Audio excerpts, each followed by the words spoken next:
Hey, everybody, this is Dr. William Clark. So happy to be back with you for another edition of Leadership Conversations. This is the show and the platform where we explore the application of leadership within a world that matters to you. I am joined by my friends and colleagues, Dr. Philip Foster and Dr. Karen Bolser. Dr. Latanya Hughes will be joining us shortly.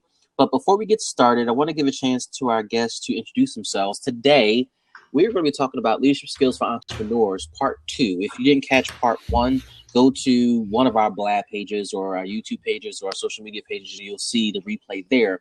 But we're going to pick up where we left off and cover part 2 of what's necessary from a leadership standpoint that entrepreneurs should know. So before we get started, I want to give a chance to Karen and Philip to introduce themselves. And Karen, we'll start with you. Alrighty, I am Dr. Karen Bolser, and I have my doctorate degree in strategic leadership and coaching. On the side, I consult for numerous companies and individuals. My specialty is coaching, though. I want to bring a Christian aspect of leadership into organizations and businesses within the 21st century. And one day I hope to work in the political arena. As well. I'm working on a couple of books, a couple of projects with my colleagues, Dr. Foster and Dr. Clark and Dr. Hughes once she joins. But I'm excited about the conversation today, and I am ready to get started. Well, awesome. And my name is Dr. Philip Foster, and I am a strategist and futurist. Work mainly in consulting roles, but I am a leadership coach as well. And spend a lot of my time writing. I'm now in my working on my third book, and look forward to sharing that information here in the future. I travel the world and speak to audiences regarding leadership and the future of work. So I'm glad to be here. Dr. Latanya Hughes should be joining us shortly. And I'm Dr. William Clark. I actually have a doctorate of strategic leadership from Regent University, and right now running a small nonprofit and consulting as well. So to kick us off, and Bharat, just want to acknowledge that I got your question, but let me just kick off before we get to that question, Bharat. For the people that are listening, and we didn't cover this at the last show intentionally, but can we briefly describe what leadership is? How do we define leadership? Well, for me, leadership, I don't use a standard answer for this, but to me, leadership is simply the act of empowering individuals, modeling and mentoring and coaching others to achieve a common goal within an organization. Okay, to piggyback off of what Dr. Foster said, I agree with that. And to take a little spin on it from a Christian perspective, it's also about servitude and how can we service the people that follow us. So it's different from being a manager. It's more of the coaching role, directing a little bit when they get off track. But leadership is servitude in many ways. So just want to add that little definition in there, Dr. Foster. Awesome. I would say also, just to add to that, leadership is our capacity and ability to influence people. And the more we're able to figure out how to do that, the better leaders we are. And I will also say that influencing people is a case-by-case basis. It is almost like a custom meal that is made for every person under your leadership. It is not a blanketed approach to influence. And want to give a chance to Dr. Hughes to introduce herself. And we're also talking briefly about what is leadership before we jump into our topic for today.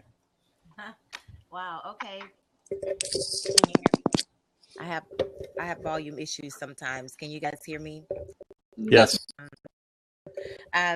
Well, good morning. I am Dr. Hughes. I was apparently in the wrong session, so I apologize. But I was sitting over there with like 4 other people, so I don't know what was going on. But anyway, I'm a leadership specialist. I specialize in working with people in the area of public service, as well as arts, entertainment, and recreation. So, and to piggyback, I agree with what my colleagues have said about what leadership is, and So let's just kind of get into it. I think the last discussion we had on entrepreneurship and leadership skills was just awesome, and we just couldn't cover it all. So, Speaking of which, we saw your postings about one of many things you're doing. Yes. And although I can't wear your products, I actually like your products. Oh, thank you. they look nice.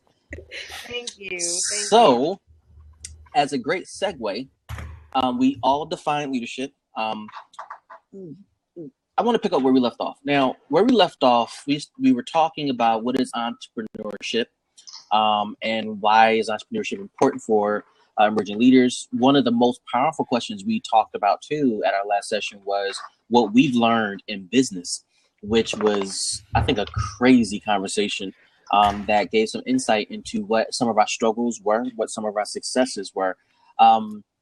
Karen, I don't know if you want to take the time to probably answer that last question, which would be a great segue into our conversation today. Are there any lessons that you learned from an entrepreneurial effort that you are or have been engaged in that you want to share and has been influential in influencing you and your leadership?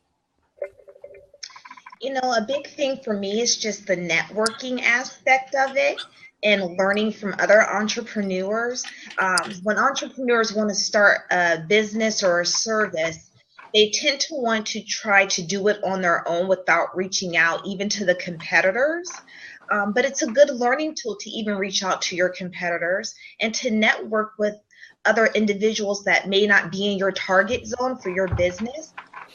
So I have to say networking is a big part of it. Communication, sitting down, speaking with other businesses that might not necessarily be in your target area, and just getting pros and cons for them, some pain points of starting a business, some things that were their downfalls, and just being honest and open and having that communication, and then strategizing to have a different plan.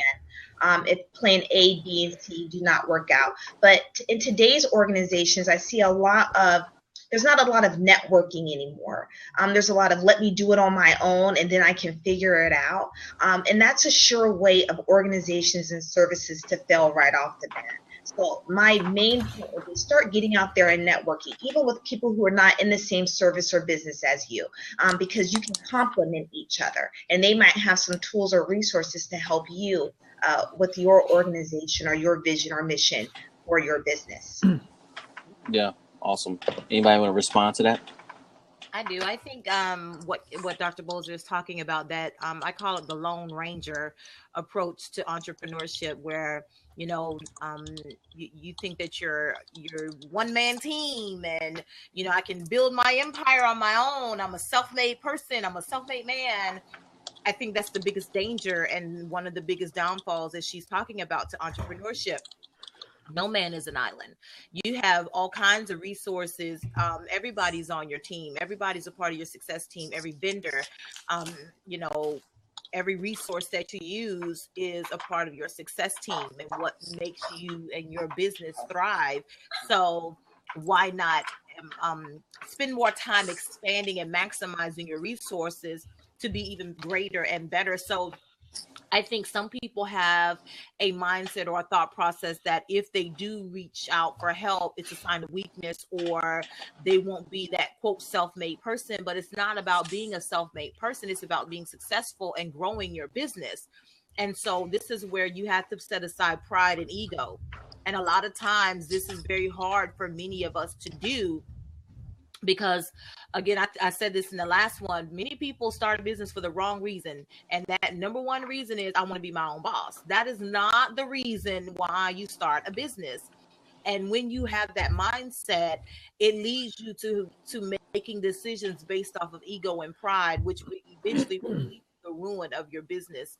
So one of the fundamental things about entrepreneurship is being able to be humble and ask for help, accept help. And we said this in the last discussion, get a mentor or a coach to help you navigate the minefield of entrepreneurship, because there's so much that will come your way that doing it alone, you can do it, but why fight an uphill battle alone when you can really kind of coast a little bit along the way? So I think what she's talking about, that Lone Ranger mentality when it comes to entrepreneurship, that's a danger zone, and it's really a hazard that you want to avoid at all costs. Dr. Hughes, you brought up one point. You said that, of course, you don't want to be a lone ranger, and you think that you can do it on your own. And some people are just in the business of, I just want to be my own boss. And so we almost have to go back to the definition of leadership. What is the purpose of you starting your own vision? Right. I mean, your own business or organization? Servitude. Entrepreneurs get into the business realm to serve. Right. That's servitude is part of the definition of leadership. And so what are you establishing in your service or products that's going to serve the community and the outside resources? And so before any entrepreneur wants to start a business, what value are you adding to your society? And if you cannot answer that question, you might need to take a step back and reevaluate to see if you really should be in the entrepreneur arena. And so that's the first step. If you're going into businesses or establishing your own product or services just to be your own boss, you've completely missed the point of being an entrepreneur. Mm-hmm. It completely sets you back from your competitors in the target market just by having that mentality. You're already setting yourself up for failure. And if I could springboard off of that in the purpose and serving others, the reality of entrepreneurship is that we go into business because we have the answer to a problem. Mm-hmm. You don't go around and say, how can I make more money? Oh, it looks like they're making a lot of money. Let me go do that. Because you're not answering the problem. You're actually just saying, I'm going to be part of the solution. An entrepreneur, a real entrepreneur, says, I have a better way of answering that question.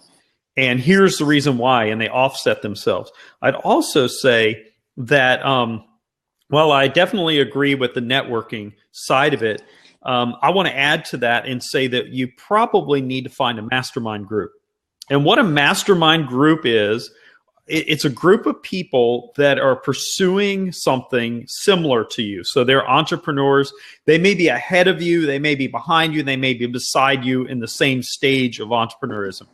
But a mastermind group is basically a group of people, men and women, or of like-minded faith, or they're in a group or a club together, and they get together and they say, hey, this is what I'm struggling with. This is what I'm having a problem with. How do I overcome this issue?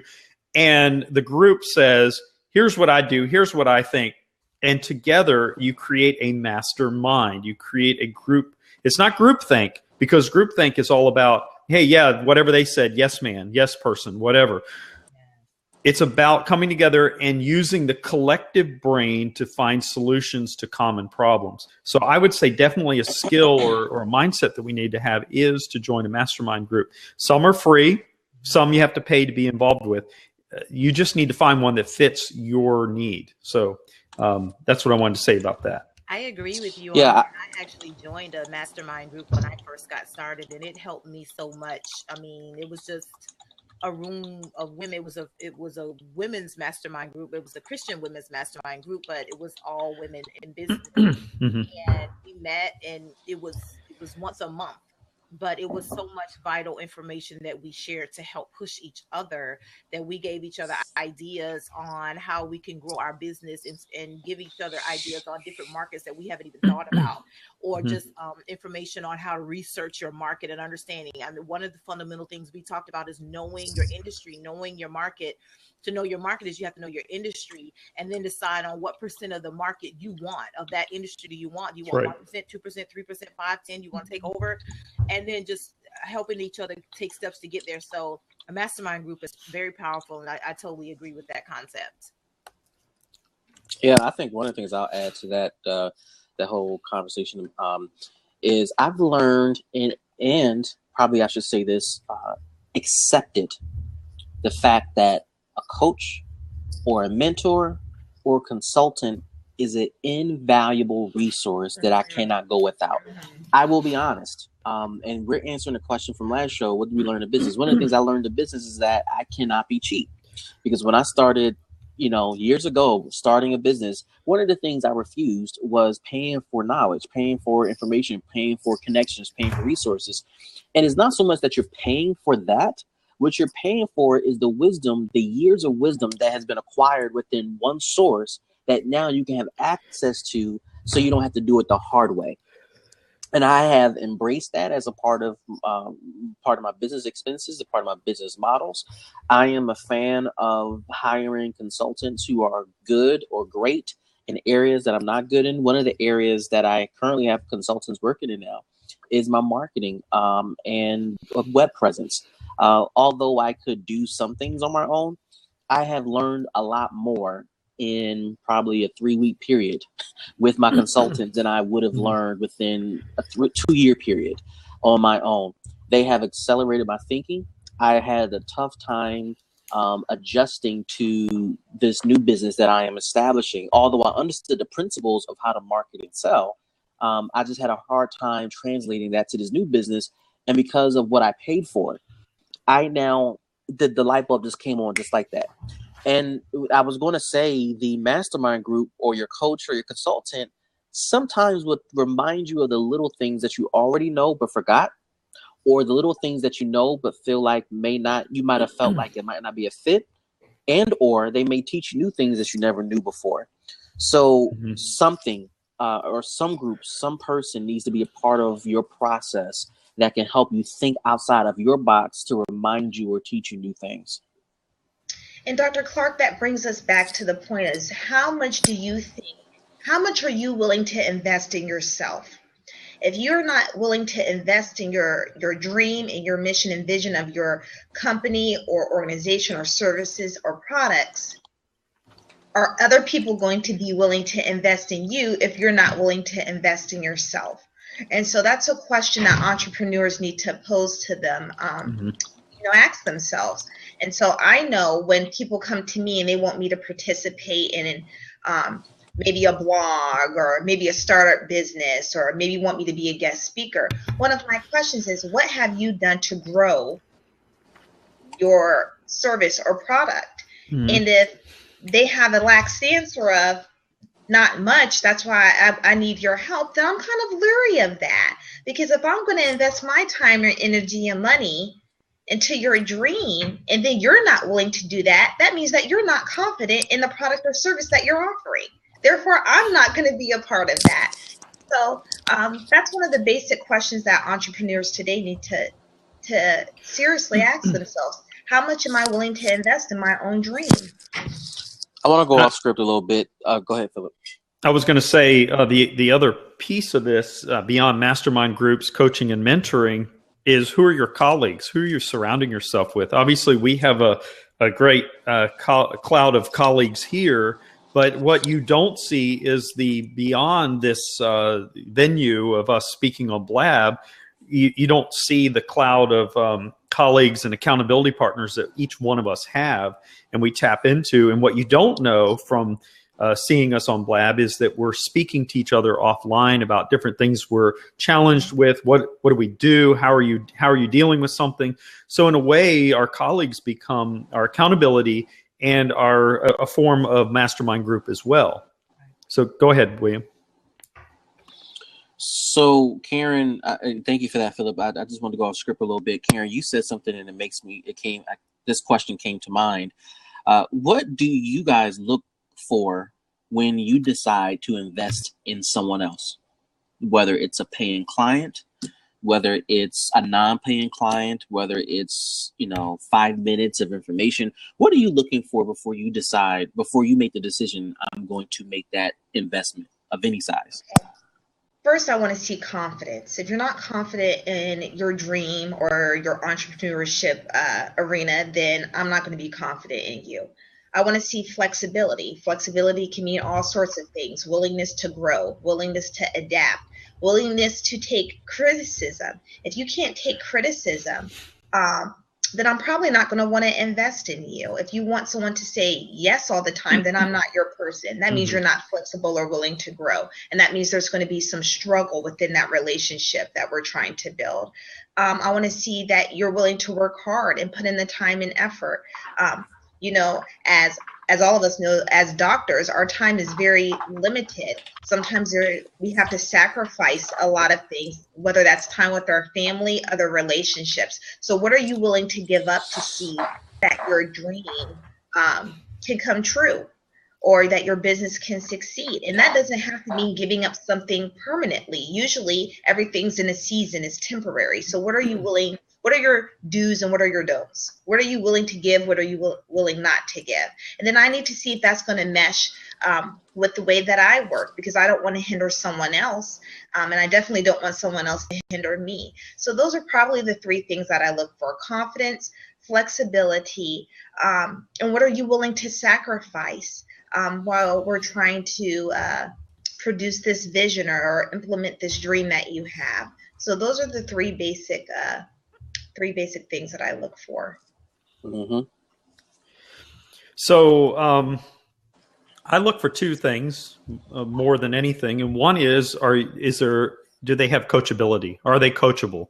And really, from my coaching training, that goes back to that training. Can this person receive that information? As Karen was saying, can they take criticism? Can they take suggestions? Can they receive that? But also, I look for co-relationship. It's not a one-way street.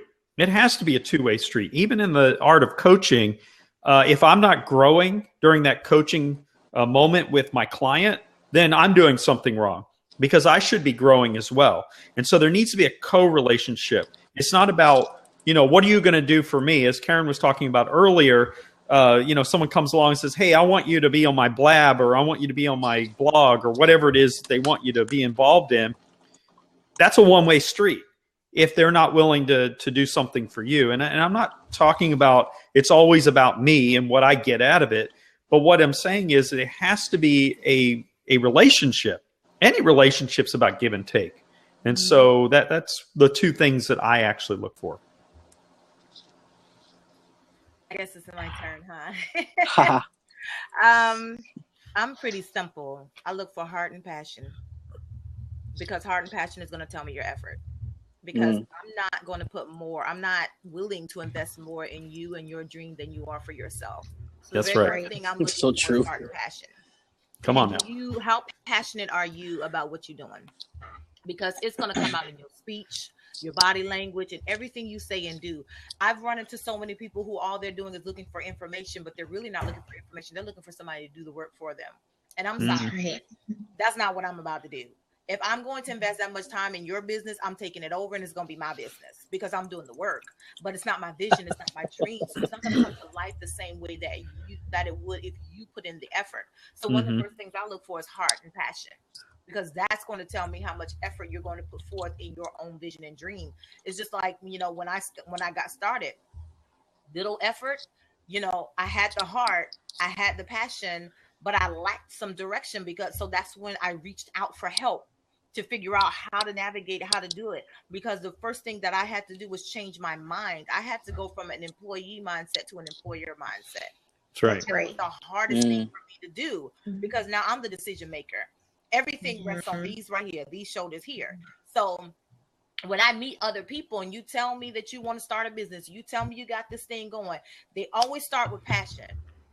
But their heart isn't 100% committed, because they're kind of still teetering on the edge of whether or not this is the right thing for them to do, or they've made a reckless decision by quitting their job and going full stream entrepreneur, which is not a wise thing, because your business hasn't grown to where you can sustain yourself. So then the effort is not there. Now you're looking really for someone else to be a substitute. I'm not looking to be on anybody's payroll other than what I'm already doing. I'm not looking to add to that responsibility, because then that's going to take away from what I'm doing over here. So I'm looking for heart and passion. That's going to tell me your effort. That's going to tell me how committed you are to really, really being an entrepreneur. And it goes back, that's going to tell me about your sacrifice and what you're willing to do for what you say you want. So for me, it just boils down to heart and passion. That's the one that tells me so much more about anything else than,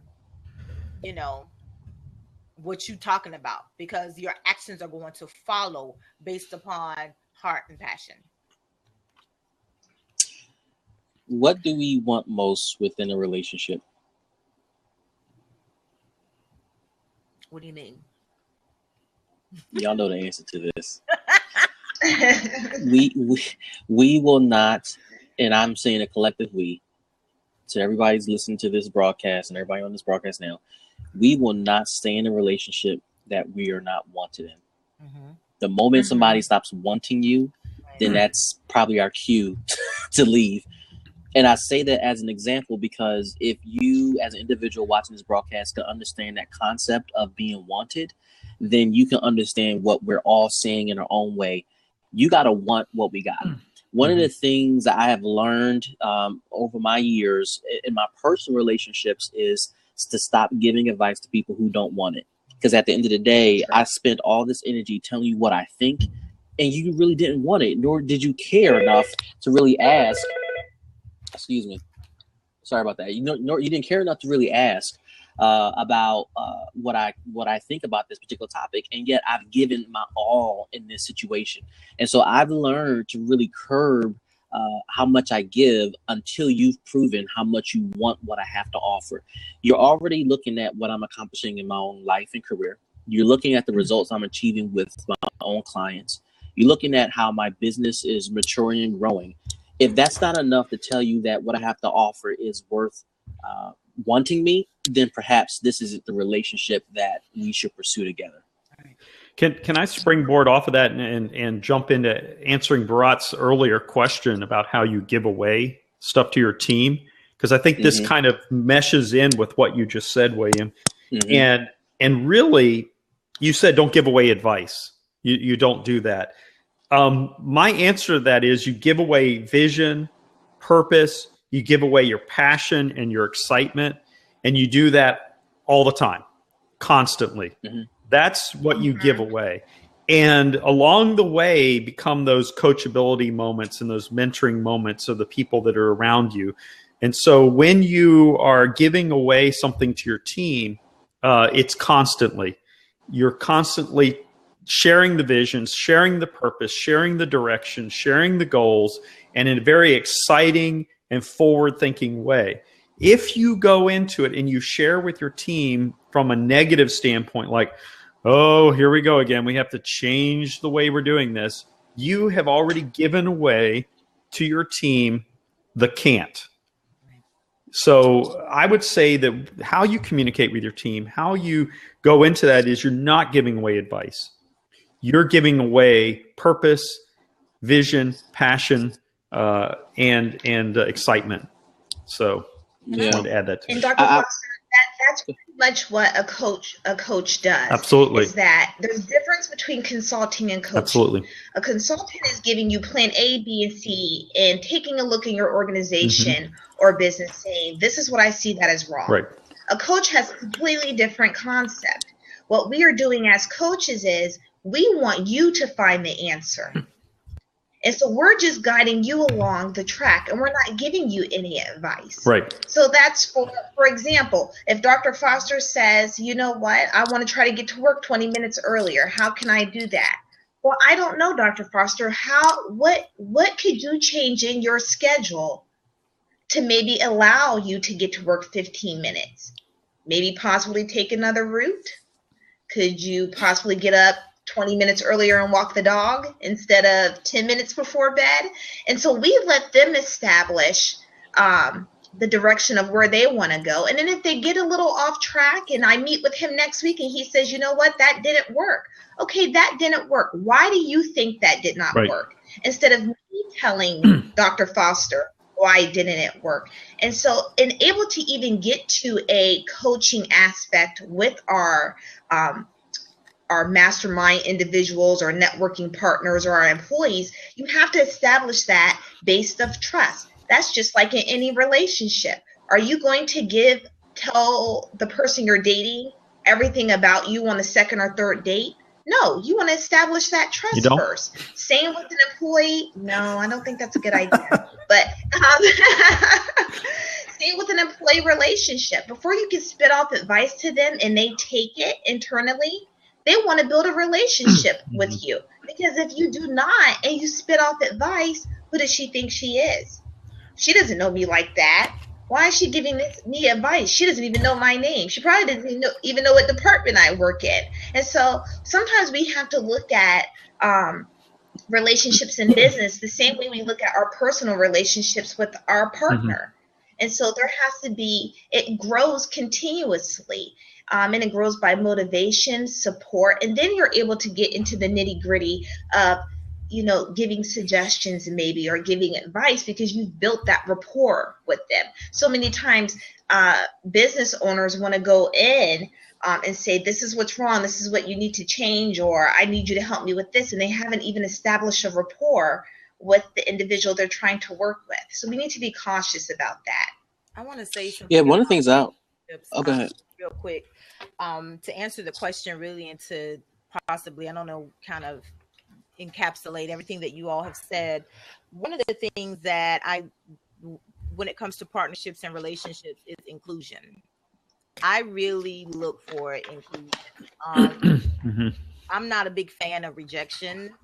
I've experienced it so much throughout my life. So I'm at my age, I don't have time for it. I don't make room for it. When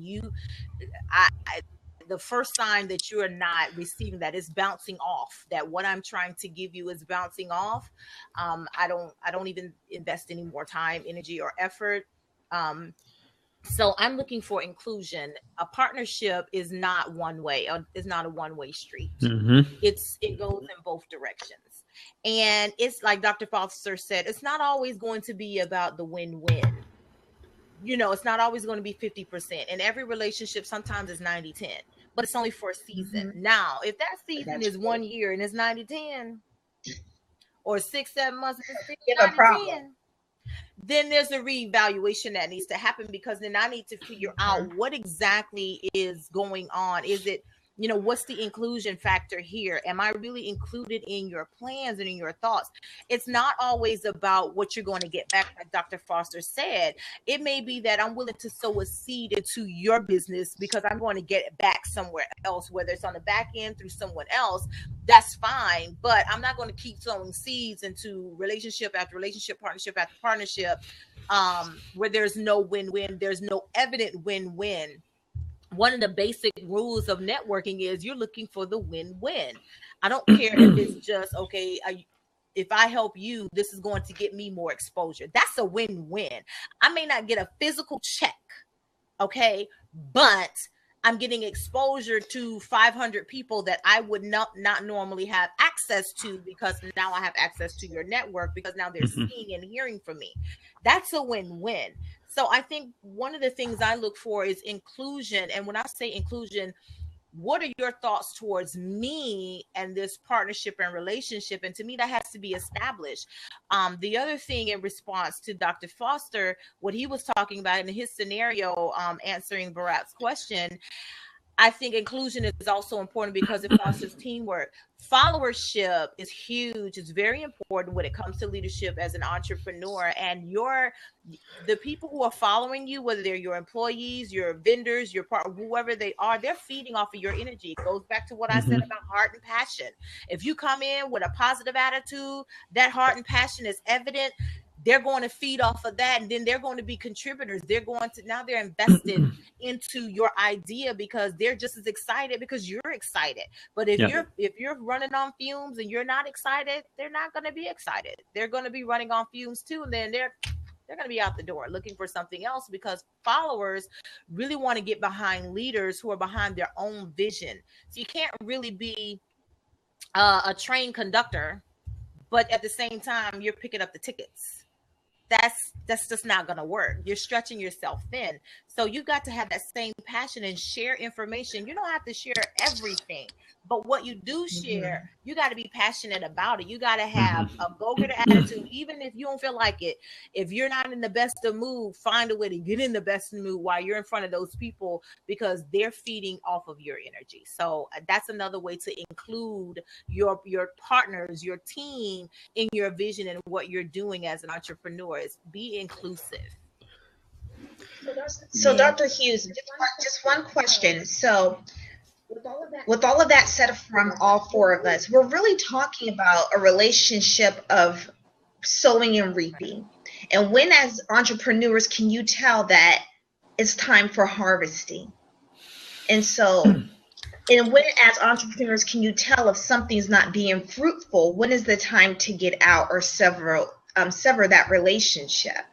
Well, I think Because scripture clearly talks about that too, sowing and reaping. And then, we want to harvest as entrepreneurs. So what do we do when the land is dry and dead? When do we get out? Is there warning signs for that? There's always warning signs. Yeah. I think one of the main, so what's some warning signs? I think one of the main things is apathy. I mean, you really have to see you can't be afraid to speak up.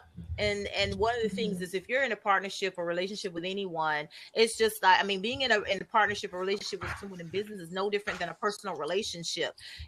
You've got to want to see it. I think part of the problem is, a lot of times we want to see the best, and we're so excited and we want to be optimistic that we're willing to overlook some things. But when it comes to that, that's the risk that you're taking. So one of the things I say is, first of all, be willing to see clearly. Don't see what you want to see what's there. A lot of times we see what we want to see, and that is a problem. You've got to see you've got to see what's there. A farmer, when he goes out and sees those wheat and tares, and he's seeing weeds and he's seeing this, he's not seeing the fruit that's coming later on. He's seeing what's already there. It's the same thing with sheep. When it's time for that wool to come off that sheep, he's not seeing the naked sheep without the wool. He's seeing that overgrown sheep that needs that wool taken off. You've got to see what's there, not what you want to see. That's very important. The other thing is to, before you get into a partnership, the first thing you should do, examine the seed. First of all, what has come from that person's life prior to your entry point? Don't think that anything is going to be different just because you came on the scene. What's so great about you that other people haven't tried before? So it's just like an interview, or, when you're checking references, you want to check that person's history to see and ask that person point blank, what's different this time from all the different times of the people that you worked with before? Because there's a pattern. And if there's a pattern, then you've got to go in and willingly. It's just like examining the soil. You've got to examine that soil before you plant the seed. Then, once you examine the soil and you determine how fertile that soil is, then you can determine, okay, this is really fertile ground. I should really see something, a return within 3 to 6 months. Or some seeds take a little bit longer, depending on what the harvest is. A bamboo tree takes years before it sprouts up. So it just really depends. But I think you have to really do an examination and dig deep. It's just like when with mentorship, you got to be willing to ask some questions to see if this is really even a viable relationship. So it still goes back to inclusion, and really you got to do your homework to see what's this soil like before I even get involved with it, and then be willing to see what's there and not what you want to see. And even with all of that work to plan and check it out and make sure that the field is right and the soil's right and you have the right seed, even with all of that in play, if you're an entrepreneur, you have to understand the need for agreements, something that is in writing that says, these are the things we're going to follow, ladies and gentlemen. And that could be as simple as a organizational governance or constitution, or it could be right down to a contractual agreement that you enter into with someone. When I'm entering into an agreement with a client to coach them or mentor them, they have to sign an agreement saying, these are my responsibilities, these are your responsibilities. I was just sharing with the group before we went live that I had to fire a publisher lately. And the reason was that they were in breach of contract. And it's not that I wanted to leave them. It's the matter of it was not any longer a good relationship for me to stay in. And it could have become worse if I allowed it to fester. So you have to not only do all the homework to make sure you're entering into the right situation, but you also have to cover your bases in the event that you have something catastrophic happen to your farmland in the midst of it. And so that's why, as an entrepreneur, we have to understand our rights and responsibilities beyond all these other things that we've spoken about, and protect them. I wanted to address Barat's question about vision, and saw Barat ask another question. And I also want to talk about the harvest thing.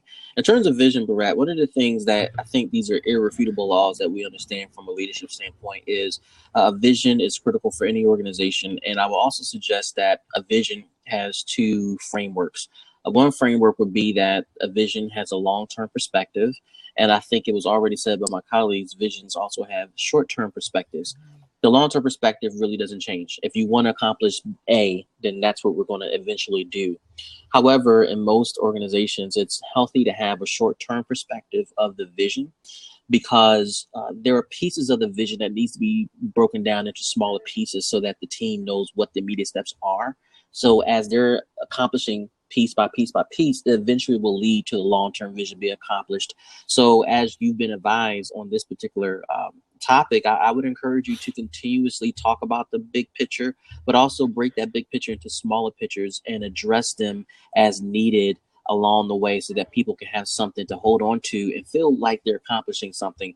I think, most people consider that kind of basic project management, operations management, what have you. Mm-hmm. In terms of harvesting, Karen, I think that's a loaded question, but I think it's a fair question, because in most relationships, people do not know when to make that shift or transition.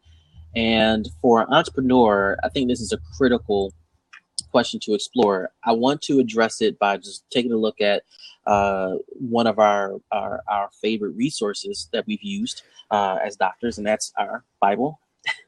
And I want to pay attention to, specifically, if you want to understand this principle that Karen's talking about, one of my favorite stories is in Matthew 25, and it's a story about the three servants, one that had 5 talents, one that had 2 talents, and one that had 1 talent. I'm just going to quickly highlight the principles of what Karen's question is surmising.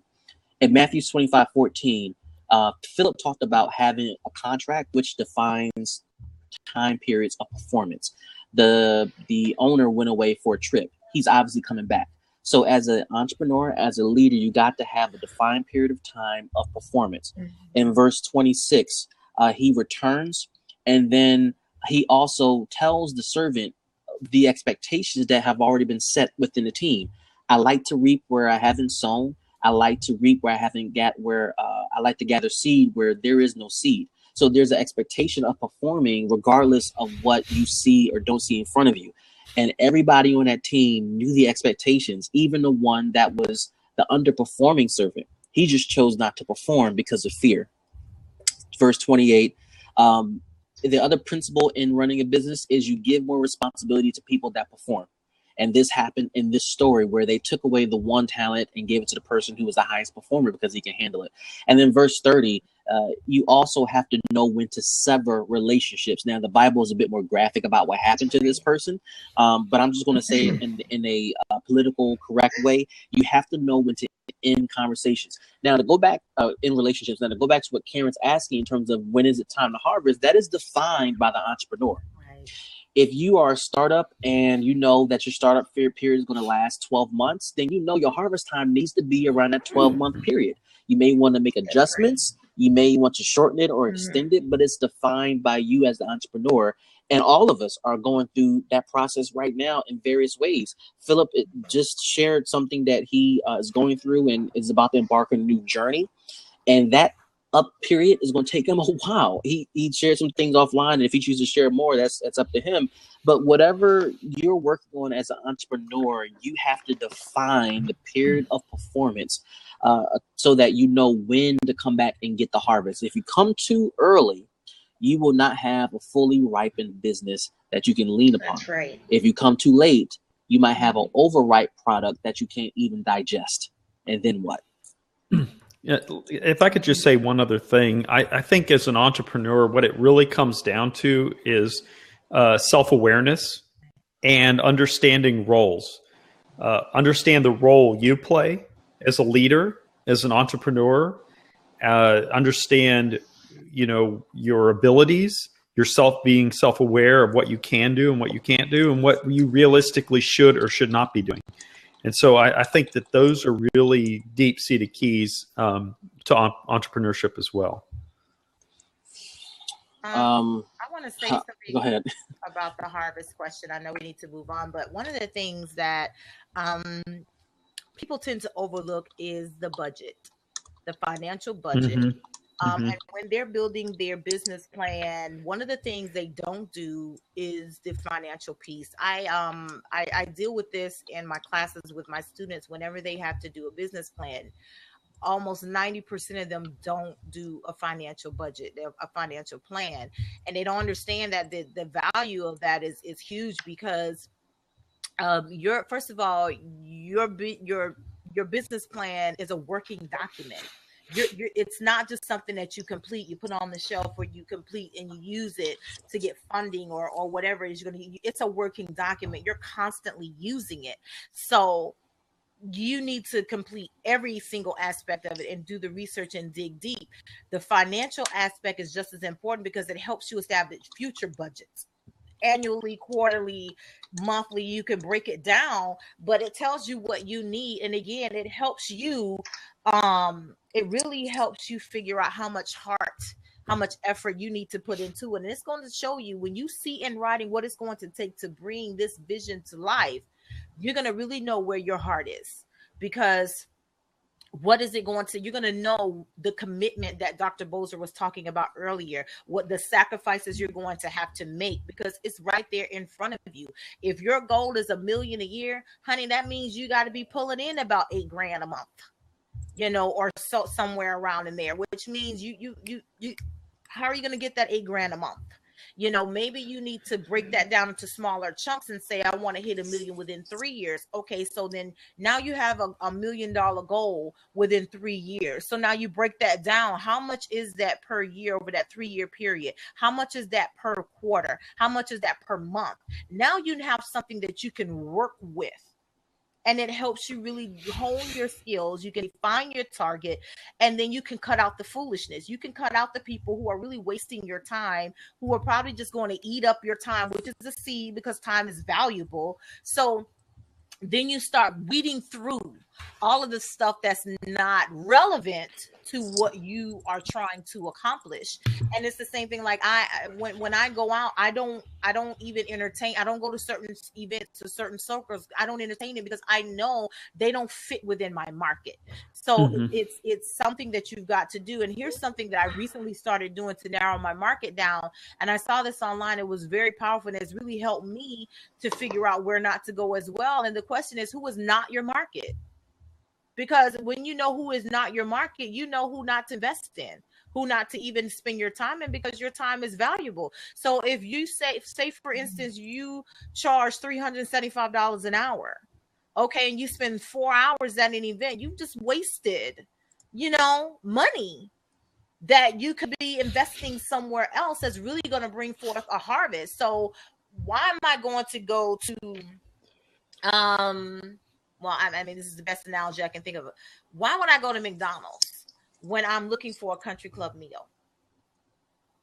It's apples and oranges. And so I'm not going to position myself to be somewhere that's not going to produce a harvest. So I got to position myself to where the soil is really fertile, to where I know that I'm going to meet my budget goals, my financial aspirations, based upon how I position myself. So I think a lot of times we're putting a lot of stake into the other person when it's a two-way street, because we're both responsible. So I've got to position myself to where there's a likelihood that I'm in the right field to plant my seed. So that's important. And I think that the challenge is many people entering into owning their own business, being an entrepreneur, do not understand how things are working or where to go or how to get plugged in. And so this is really, in essence, the value of having coaches, mentors, mastermind groups, and networking groups that are there to talk to, because a lot of times people say, oh, I'm going to start a business, and they have no clue what to do or where to go. They're thinking, oh, well, maybe if I go to McDonald's, it's going to be a step toward the country club meal. But what they don't understand is that may be 27 steps to the country club meal. But if you go over here, it might be 3 steps to the country, so we have to, it goes back to that know thyself, self-awareness type comment that I made. But in the end, we need coaches, we need mentors, we need colleagues and accountability to set us on the right path so that we get there a lot more efficiently than otherwise. So our and time that's why is it's important for entrepreneurs. Sorry, one last thing. That's why it's important for entrepreneurs to also seek out information. You also can't wait for information to fall into your lap. Yeah. And so there's some accountability personally that you have to have when you want to be an entrepreneur. That comes back to the question, how much are you willing to invest in yourself? Mm-hmm. And so if you don't know something, you can't blame ignorance on anyone else. You have to go seek out that information. And sometimes that takes a lot of time. And some entrepreneurs or newly entrepreneurs don't want to invest that amount of time. That's a red flag right there. And so you cannot wait for information to fall in your lap. You have to, that's why it's important to network. That's why it's important to even serve a different target market where you're not used to. That way you can get a broader sense of what's going on in the industry.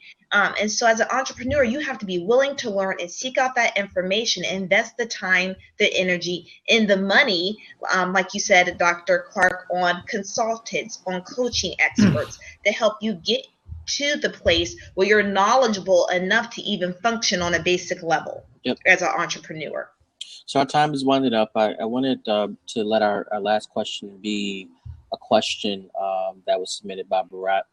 He asked about our suggestions. Please suggest your thoughts about retaining talent. As an entrepreneur, that's a very poignant question to ask, considering your size. But what talent retention strategies can we share with Bharat? I will say first, you got to make sure you're obtaining the right talent. Because when you obtain the right talent from the beginning, it's easier to retain them because it boils down to person-organization fit. First of all, you have to establish what your organization is about, your organization design, how you are, what the culture of your organization is. Then it's easier for you to be able to find the talent that's going to align with your organization.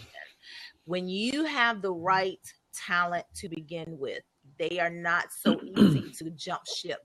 Now it's going to be trial and error in the beginning because you're still establishing your footing, you're still establishing your culture. And an entrepreneurship culture constantly changes because you're finding yourself. And as you grow as a leader and mature, and as your business grows, there's going to be adjustments made. So one of the things you should always look for in your talent is flexibility. How are they able to transition, and what is their acceptance level of change? Because as an entrepreneur, change is the order of the day. So that's very important to know. The other thing is, how will you motivate your team to stay with you, to stick it out with you? In the beginning, it's very hard, and it boils down to heart and passion. What is the heart and passion of the people coming on board with your organization? And again, that's also trial and error. So once you get the right talent on board that you believe they catch the vision, they understand it, they're ready to rock and roll, they're innovative, they have all these different things, they're filling in the gaps of areas where you may be a little deficient. And that's great because you don't want a yes team. You want people who are going to challenge you. They want you respectfully challenge you, but you want people who, can catch the vision and carry it forward. But it's really important to have people who are flexible, who can accept change, who are adaptable. And then you want to be able to find the way that motivates your team. Money is not always a motivating factor. So you have to find out what is the motivating factor for the people you're hiring on your team. And then just establish from the beginning, listen, we're a startup. Do you understand what it means to work for a startup? Because a lot of people have unrealistic expectations. And that's why a lot of entrepreneurs have a lot of high turnover in the beginning. So you've got to be able to bring about that awareness and an understanding of what it is to be a startup, what it is to work for a startup, what are the pitfalls, the rise and pitfalls, and what they can expect and establish that up front. Once you kind of clear that out, it makes it a little bit easier for you to kind of navigate that minefield of applicants. But again, it's going to be trial and error in the beginning, but you can do it. I would partner with a small business association in your area. They do have resources, and they know some organizations. I know here in South Florida, there's one where they have grants where they will give you to be able to provide free training for your employees, and as in return, that helps you in your business. So now you're providing training. So for employees who want training and they want more information and they want to get better, that's a good way to motivate and keep your talent. So just kind of use the resources around you, and I think you'll kind of be on your way. So I would like to just add to this conversation the idea that we join something because we want to be a part of something special or exciting. And the challenge as an entrepreneur is, how do we continually tap into the why for each person that's on our team? So this has a lot to do with constant communication with members of your team. I know that the more remote a team member is, let's say you work at a distance in another location, checking in on a regular basis is important. Tapping into that person, understanding what's exciting them, what's bothering them, that constant flow of information. And as I said earlier, the constant sharing of the vision and purpose also reattaches them to the why that they came to that organization for. So I really think that being a part of something is about joining something you feel excited about. So how do we tap into that why they came to be with us? And part of that is when you onboard them, understanding why they want to be there. So that's what I wanted to add to that.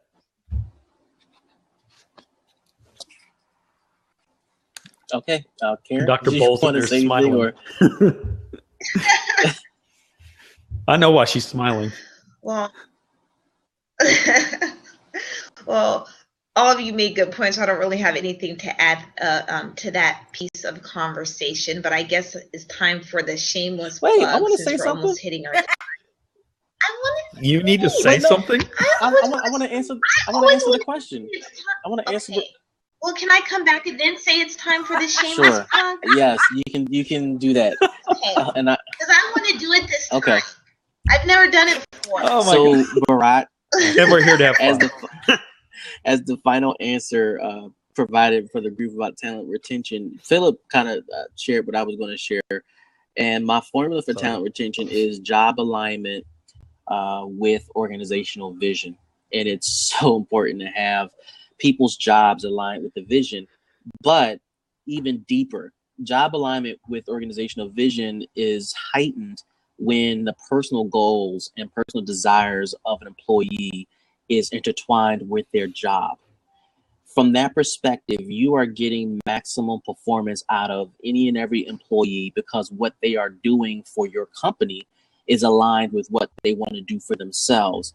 And when people do things for themselves, they are less likely to get tired, they're less likely to quit, they are more likely to stay committed, they are more likely to stay focused. And so you have to figure out how to align their goals with their job, with the organizational vision. And my last comment on that, Barat, is that when you are successful at intertwining their personal goals with their personal desires and their specific job in your business, this is where you earn influence equity. And if you remember, we all define influence as a part or a strong piece of leadership. And the moment you're able to have that influential equity that you can take advantage of with your employees, not only are you retaining them, but you are getting the very best out of them and much, much more. That's awesome. Yes. Can I say it now? Yeah. We are So, thank you for joining us today for the Leadership Skills for Entrepreneurs.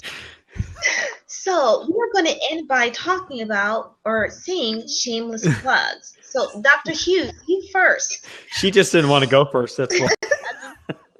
You just gotta love this ragtag group. I love it.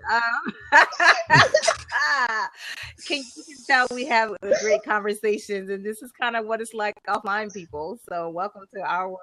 So you got to be able to laugh through it all. But I'm Dr. Latanya Hughes. I am the authority in global business dynamics. I mentor and coach people to effectively influence society to flourish, prosper, and uphold moral character.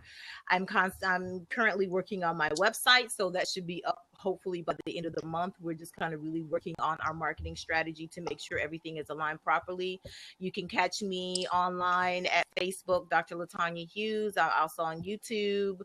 I'm also on Twitter, of course. So I'm kind of everywhere doing a lot of things, as Dr. Clark mentioned earlier. I'm kind of looking up a little bit where I'm kind of feeling out the soil in my territory. So that's where I am. So you'll catch me kind of a little bit everywhere. So my nonprofit is hosting a conversation next month. We had our first one last month about relationship killers, and next month's conversation is going to be about why women can't be friends. So we're pretty excited. A lot of people are tuning in. It's really important stuff, and it is what it is.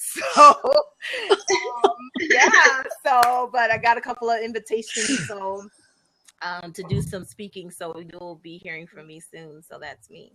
Yeah, good stuff.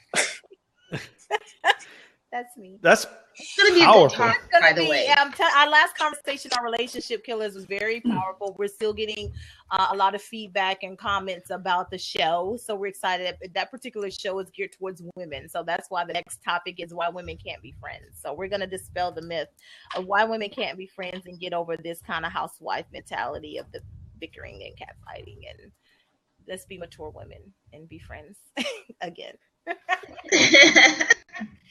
So love and life. That's me, Dr. Hughes. Awesome. Okay, I guess I'll go next. Ladies first. What type of moderator are you? I don't know. Look, I'm practicing. Whatever. Okay, so I just want to leave you guys with a shameless plug that I've been thinking about since this whole topic today. Sacrifice and service. And so I just want to say that scripture says, blessed is the man who perseveres under trial. And that's James 1, verse 12.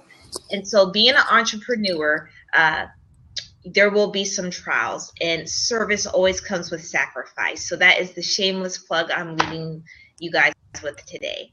I'm not as busy as Dr. Hughes, so I don't have anything really going on except for co-authoring on some books and helping Dr. Hughes on why women can't be friends. So make sure you check out that. Philip, we need our own show. Nothing. Never mind. I love you, ladies. I love you. Wisdom. All right. So this is our being foolishness blab today. So let me just share with you some things I'm doing. I am in the process of rewriting my book, The Open Organization. I have a second edition coming out in the next few months. Awesome. That'll be available on Amazon. Fantastic. I'm also, because I don't have enough to do, I'm writing my third book, which the title has not been released yet, but it's going to be an extension of The Open Organization. I am found here on Blab and YouTube. You can catch me on Twitter at Maximum Change or at my website at MaximumChange.com. I am very excited to be here. I am a coach, consultant, and just have my hands in all sorts of things. And hopefully very soon a active teaching professor again. Woo! So maybe some more news on that later. Awesome. So that's all. Yeah. So I'm going to throw it over to you, Dr. Clark. Thank you. Three things. Working on my website as well. You know, I never thought getting a website professionally done could be so involved. It is a project in and of itself, but it is a labor of love, and I'm enjoying the process. So that's coming. The website is focused on the services I provide. I consult leaders in the areas of development, personal development, and change management, and also in the process of putting the finishing touches on another mini book on personal leadership. So when this book comes out, this would be the third installment of the leadership series for this year. And so it's been interesting going through that process, and happy to share that with you guys. If you want to purchase whatever books I do have available right now, you can go to williampclark.com. It'll take you to my personal Gumroad page. And for those of you watching, Gumroad is a great resource to help you navigate ebook management. So Gumroad, williampclark.com. But anyway, thank you all for joining us. Join us in 2 weeks where we were talking about much, much more. And hang out after the recording is finished and talk with us. And we'll talk to you guys later. Thanks, guys. See ya.